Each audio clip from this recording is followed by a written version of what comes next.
You open your eyes. The ceiling is not yours. The bed is not yours. The name you gave at check-in is not yours. You have been in this room for 11 days. You have not left once during daylight. You eat when it is dark. You move when it is dark. You breathe differently now. Slower. Controlled. Like something that learned to exist without being seen. 3 weeks ago, you were a name. A face. A social security number. A person with a past that connected to a present. Now you are something else entirely. You are on the FBI's 10 most wanted list. One of only 10 people in the entire country the Bureau considers dangerous enough to put on that wall. That wall. The one in post offices. The one in courthouses. The one your face has been staring out from for 22 days now. Here is what nobody tells you about becoming the most wanted person in the most powerful country on earth. The silence is the worst part. Not the fear. The silence. Level 1. The disappearance. You are 31 years old. You have been running for exactly 4 days. The first thing you learned is that your face is a liability. Every gas station has a camera. Every ATM. Every toll booth. Every human being with a phone is a potential trap. You stopped using your credit card on day 1. You stopped using your real name on day 2. You stopped sleeping in the same place twice on day 3. By day 4 you understand something the FBI is counting on you not to understand. They are not looking for you. They are waiting for you to look like yourself. The FBI 10 Most Wanted program started in 1950. A reporter asked Director J. Edgar Hoover who the worst fugitives were. Hoover gave him names. The article ran. Within weeks, 3 of those men were caught. Not because agents found them. Because neighbors recognized them. That is the weapon. Not helicopters. Not satellites. 700 million American eyes who have seen your face. You check the mirror. You do not recognize yourself yet. That is the goal. That is the only goal right now. You need to become someone the mirror does not know either. Level 2. New skin.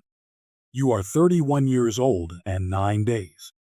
You have a new name. You have cash. You have a story that almost holds together if nobody asks the third question. The documents cost you $4,000. The man who sold them to you never looked you in the eye once. You memorize the new name in the shower. You say it 60 times. You write it on your wrist in pen and wash it off before sleep. You dream in your old name still. That is the part you cannot control yet.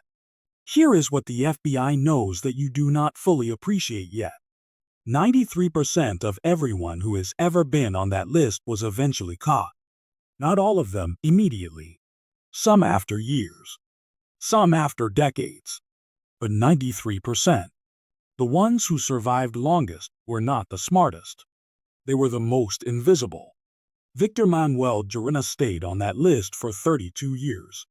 32 years without being caught. Not because he was exceptional. Because he was somewhere where American eyes could not reach. You are still in America. That is your first problem. You already know it. You have known it since day 1. The question is whether you can get out before the net closes. And the net is already moving. Level 3. The weight of the poster.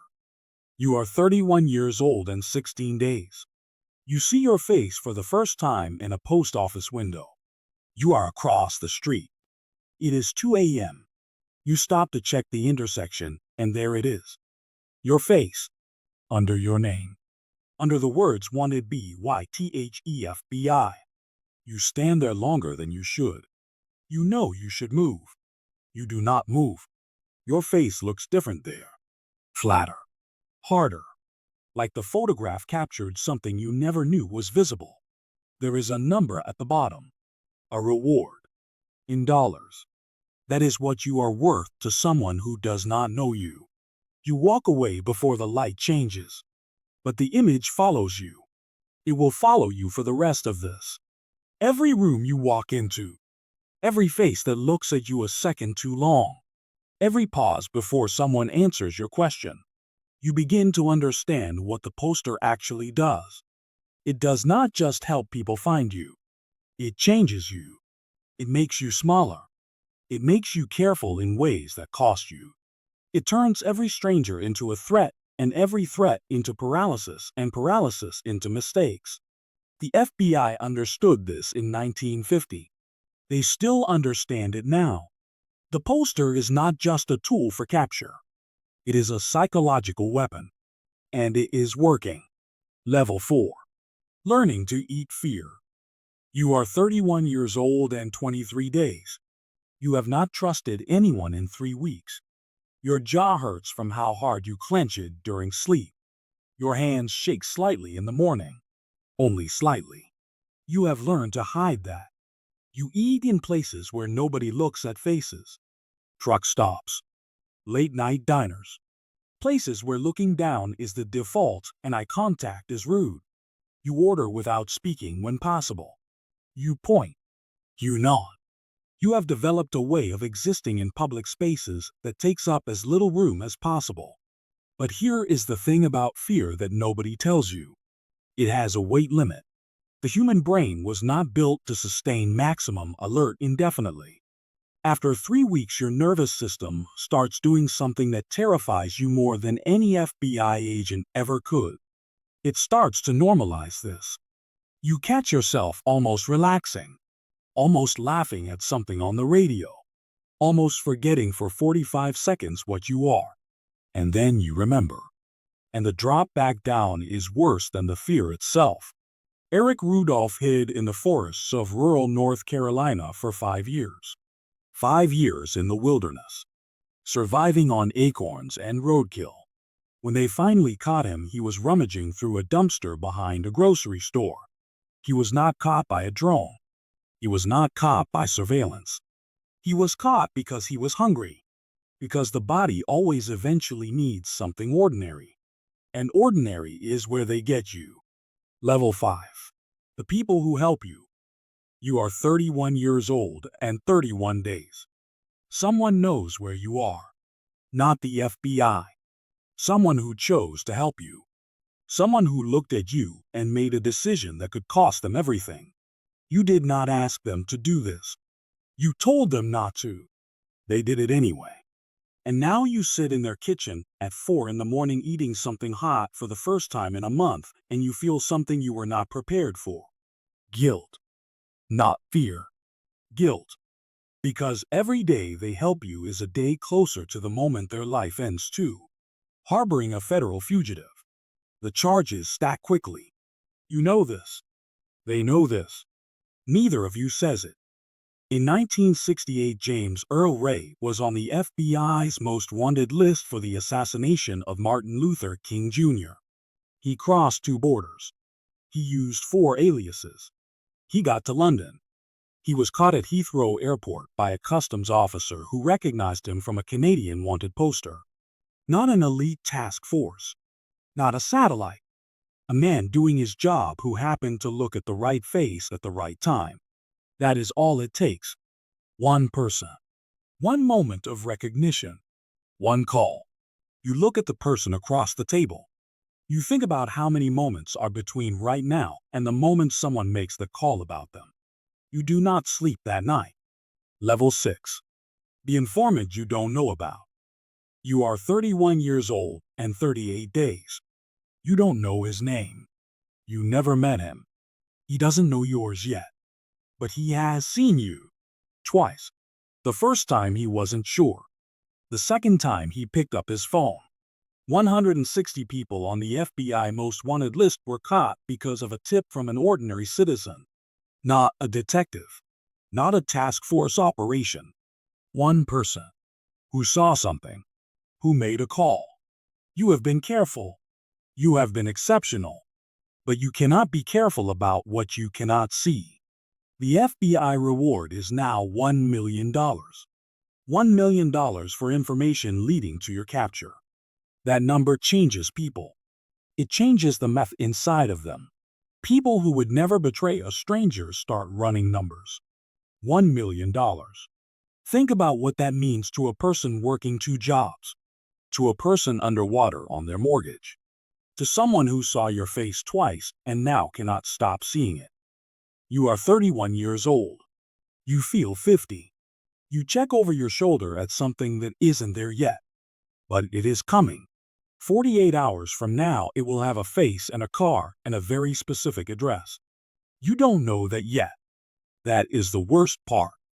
You never know when the last normal moment is until it is already behind you. Level 7. Running on empty. You are 31 years old and 45 days.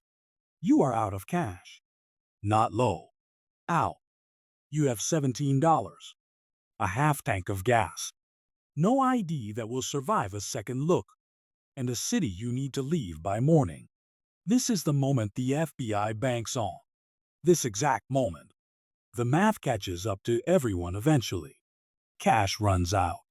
Contacts run dry. The distance between where you are and where you need to be becomes impossible to cover without doing something visible. You need money, which means you need to surface, which means risk. There is a man on that most wanted list who was caught fixing the engine of the car belonging to the agent who came to arrest him. He was working as a mechanic at a gas station in Missouri. He had been running for 3 years. 3 years of discipline. 3 years of near-perfect invisibility. Then one day he needed a job, and the job he knew was the job that ended him. You grip the steering wheel. $17. Half a tank. One decision between here and everything that comes after. You make it. You should not have made it. Level 8. The mistake you cannot take back. You are 31 years old and 47 days. You used your real voice. Not your name. Not your face. Your voice. On a phone call you thought was safe. To a number you thought was clean. For 37 seconds. That is all it took. You did not know they were monitoring that line. You had no reason to know. It was a reasonable call. A necessary call. But the FBI has been building the file for 47 days. Every pattern. Every sighting. Every person who was in your orbit before you disappeared. They know things about you that you have forgotten about yourself. Hoover's original vision for the program was exactly this. Not just the poster. Not just the reward.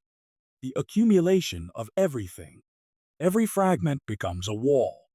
Every wall narrows the space you can exist in. Until there is only one direction left. You hear the engine before you see the cars. You count them anyway. 3. No. 4. You stand very still. Because running now is not faster. Running now is just more footage for the evening news. You put your hands where they can see them. You always knew this moment was coming. You just hoped the version of you that arrived here would feel something different. You feel exhausted, and something close to relief. And then immediately ashamed that you feel relief. Because relief means part of you wanted this to end. And part of you did. Level 9. The room after. You are 31 years old. 48 hours after. The room is small.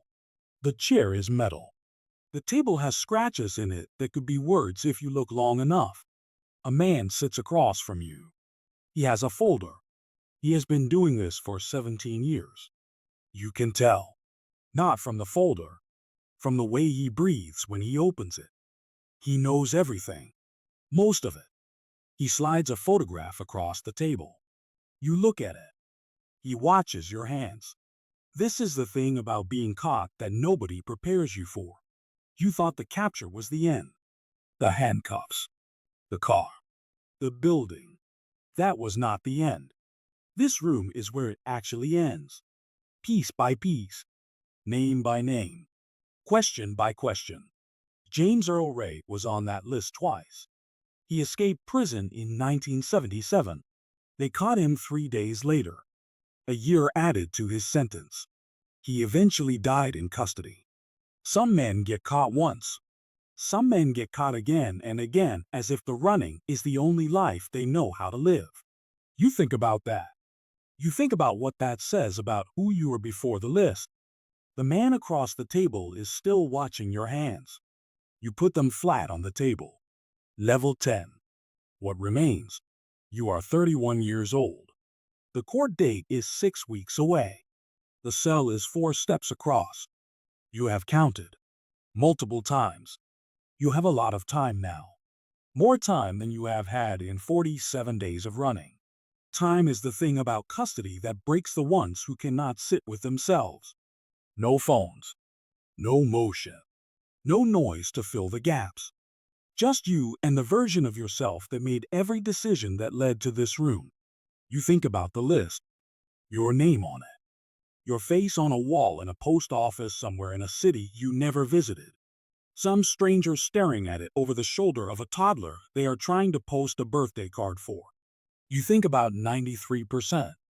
The ones who got caught. You were always going to be in that number.